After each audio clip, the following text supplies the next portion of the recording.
much noise here today. So I've gone to Hardwick Hall today because I felt like I needed to get out. A friend of mine told me yesterday about a friend of hers that just went out to the woods and just went for a walk, and it was lovely. I felt like, right, I need to get out and talk to you guys in a much more beautiful setting. So I am here at a place called Hardwick Hall. Those of you with a keen eye will recognize it from movies such as Harry Potter #7, I think it is. It's actually the Malfoy Manor in the 7th Harry Potter movie. It is also in the relatively new movie about Mary, Queen of Scots. It was actually built by the same lady who built Chatsworth Manor, and those of you who know anything about Pride and Prejudice and Jane Austen will know that in the BBC version of Pride and Prejudice, Chatsworth Manor was used as Pemberley. So that's not actually that far away from here. It is stunning. She believed in being self-sufficient, so she had everything that she needed right there on the grounds of Hardwick. So she had a beautiful, beautiful herb garden. I love just walking around there smelling all of the herbs and spices, and as I'm sure they use for medicinal purposes. So today's video is all about what happened to me last week, actually, right after I made my last video. So I think I may have been getting a stomach ulcer. What? She eats so healthy. How could she be getting a stomach ulcer? Okay, first of all, stomach ulcers have nothing to do with diet. Although, diet causes some of the issues that you would need painkillers for, and painkillers cause stomach ulcers. Alright, but maybe that's going too far down the rabbit hole. Last week, thinking that I am some pro athlete, I decided that I was going to go out for a run. I thought I used to do 14K, so 5K, that shouldn't be any issues, right? 5 kilometers, that's nothing. Nothing. I can do that. I am no pro athlete. I totally overdid it, guys. Completely. I ran 5K way too fast. It was way too far for someone who has just started running for the first time in a month and a half. Way too far. That's crazy. So that night, I started feeling a little bit like uncomfortable. That was in the morning, and in the night, I started feeling a little bit uncomfortable. I felt like I was getting a fever, even though I wasn't getting a fever. Like, you know, when you get like the achy joints and things and the headache, it just feels like your body is just kicking back at you like crazy. Something's really not right here. Then obviously you also get like being sore from running, which I also got, but it was something above that. My body just was not happy. Now, I wasn't getting any new symptoms, so I knew that I wasn't having an episode or anything like that. It was just my body telling me how stupid I am. Like, seriously. So the next day, I had to take my daughter for an all-day hospital appointment, and I really needed to be on top of my game for her. I didn't want to be focusing on how awful I felt when my little girl needed me. I never take painkillers, so I decided that it was probably a fine idea to take painkillers, regular intervals of every few hours, alternating between ibuprofen and paracetamol, just so that I would feel better for my little girl. Yeah. That was not a good idea. I am sensitive to painkillers anyway, hence me not taking them very often. So the next day, my stomach started feeling really weird. It was hurting somehow, like burning. I was hungry, but I didn't want to eat. When I did eat, it actually made me feel better, and I felt really nauseous on and off. I even thought I was pregnant at one point, but I'm not. I took a test to prove it. I am not pregnant. I still didn't know what it was, but I stopped taking the pills anyway because the aches that I was taking the painkillers for had gone away. I also didn't need it anymore because my daughter wasn't in the hospital anymore. Sunday, I realized what it must be. It was the start of a stomach ulcer. Thank you, internet. I'm not one to go to the doctor unnecessarily, and even though I probably should have gone for this because it can be a dangerous thing, I decided to see if I could fix it myself first, just in case. So I did my research, wrote my list, and I am currently eating nothing that is not on that list. And it's not very long either. Cabbage in all its forms. Bananas, thank you. Fenugreek, ground fenugreek seeds. Yogurt, plant-based obviously. Cayenne pepper of all things. Radishes, and obviously water. And now, 3 days on, I am doing so much better. My favorite at the moment, and I wish I had one in my hand right now, is High Carb Hannah's frozen banana peanut butter cocoa smoothie. It is like the best. It is so good. Now, I have an addition to it. I put some crushed monkey nuts or peanuts, raw peanuts in there, and I kind of like pulse it in my blender real quick, and it doesn't just have the taste of a Snickers, it also has the texture, and it is so good, guys. Oh my gosh, it's so good. The ingredients, real quick: frozen bananas, peanut butter, a little bit of cocoa, almond milk, flax seeds in there, because obviously omega-3s, yay. Then you whip that all up. You then add the monkey nut or raw peanut, as well as, if you're feeling like a real treat, just a little bit of Himalayan sea salt. It is so good, guys. It is so good. Mwah, so good. I've been eating a lot of sauerkraut. I've actually even made my own, which is awesome. I didn't have any at home when I was reading about it, so I did actually have to go out and buy the sauerkraut. But when you guys buy it, make sure that you're getting the stuff that's non-pasteurized, because if you don't, you will get rid of all of the fermented probiotics and things that are in there. So don't get the pasteurized kind, get the unpasteurized kind, and yeah, it's brilliant. I might even make a whole other video on how to make sauerkraut, because sauerkraut is just, oh, I love it so much. It is so good, and it is so good for you. So keep an eye out for that. The one that surprised me the most when it came to eating to get rid of stomach ulcer is cayenne pepper. I thought it was really, really odd, actually, because I thought, well, shouldn't I stay away from chilies? But apparently there's an active ingredient in cayenne pepper called capsaicin or something like that. Capsaicin? I tried learning this before I caught here, but I don't. Capsaicin, I have no idea.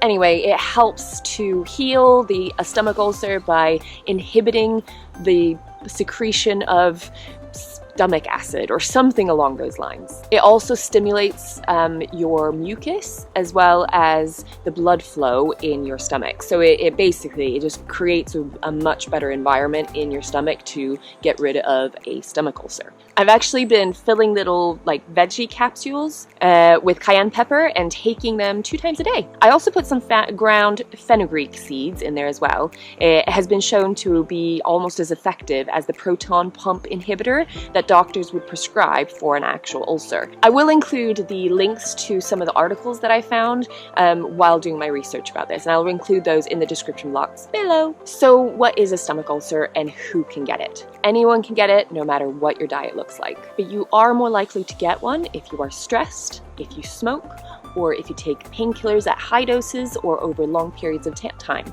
Or apparently, like me, if you're sensitive to painkillers. Apparently 1 in 10 people get them, and they're not serious, but they can be if not treated. So I would definitely go see a doctor if you are experiencing the symptoms of a stomach ulcer. So what have I learned from all of this? Don't overdo it, guys. Why did I overdo it? I thought that I could quite literally run before I could walk. I felt like I had something to prove, and guess what, guys? I have nothing to prove. In fact, I'm living proof just by how I have no episodes and very rarely feel my symptoms from my multiple sclerosis. That is enough. Now, that's not to say that I'm not going to get back into my running. I'm just not going to be doing 5K on my first run. Oh, time. I need to go pick up the kids. So I'm going to talk to you guys in the car on the way there. But first I need to show you guys how gorgeous it is here, because it's absolutely stunning. You know, like, I love tree branches and things, and the sun behind them, and oh, I love it. It's so gorgeous.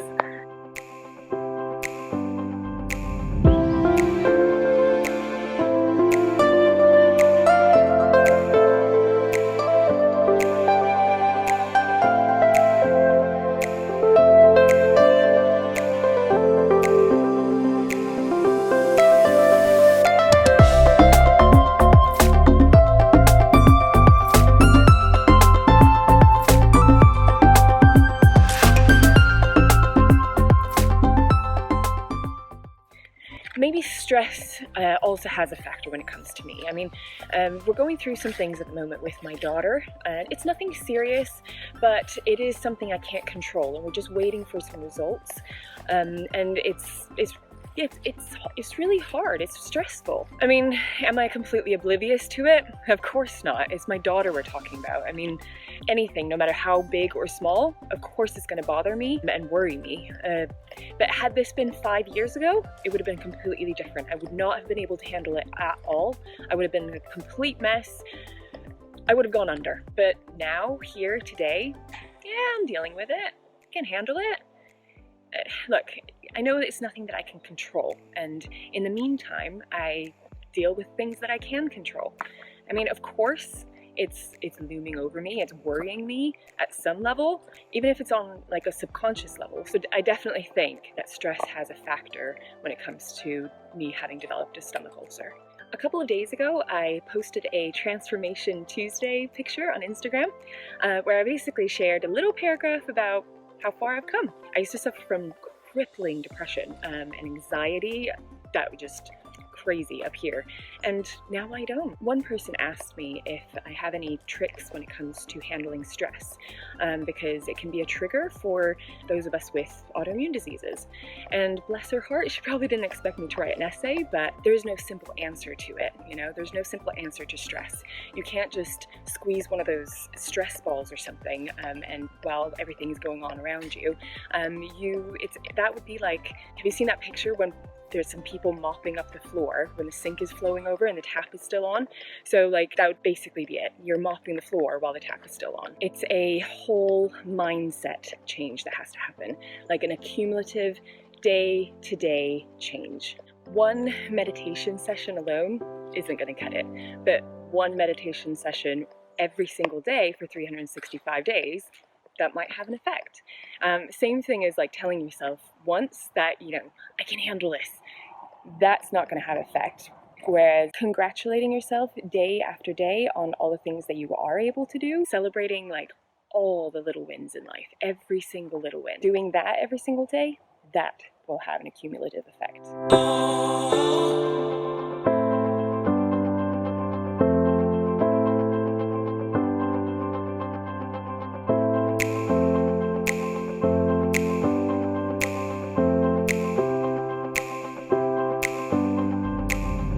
I know you've heard it before, but stop comparing yourself to others.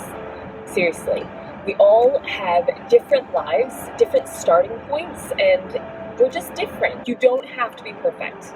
No one is. It does not matter how perfect somebody's life looks on social media. It's not, and it's okay not to be perfect. Just try your best, because guess what? That best will be better and better every single time. Those of us with autoimmune diseases, we have a stress that most people don't, and that is never knowing when the next flare is going to be and when the next episode is going to be. And that is a really, really big stress, and that in itself can actually cause a flare, which is crazy, but it can. Now, I've always been told that it's nothing that I can control, and that is true to a certain extent. But there's a but, a big but. You can do everything in your power to try to prevent it, whether that is through diet, exercise, lifestyle, meditation, DMDs, if that's what you want. And this, my friends, is the attitude that broke my downward spiral into depression and anxiety and things. The fact that I felt empowered to be able to know that I can actually do something about it. And if then there is something that happens, then yes, that I can't control, but I have done everything that I can. Because of course, sometimes your body is going to kick back anyway, no matter what you do, okay? That is just the way it is. That might happen. And yet, that's okay. Just ride it out, okay? And then try again. Who knows how many times your body would have kicked back had you not been doing your best the whole entire time. Guys, life is a struggle. Unfortunately, it is. It's not easy, and it's never going to be easy. You're gonna have easier days. You're gonna have rough days, difficult days, happy days, all that. Life is always going to be a struggle. But the thing that gets me through that is knowing that I have done my part, and you know, whether you believe in God or not, the rest is, as they say, is up to God. And knowing that I've done my part, I know that maybe say I get 5 episodes in the rest of my life, right? But who knows, maybe doing the best that I can has prevented, 60 episodes. So maybe I would have gotten 65 episodes in my life. I think preventing 60 episodes is worth every single piece of kale that I have ever eaten.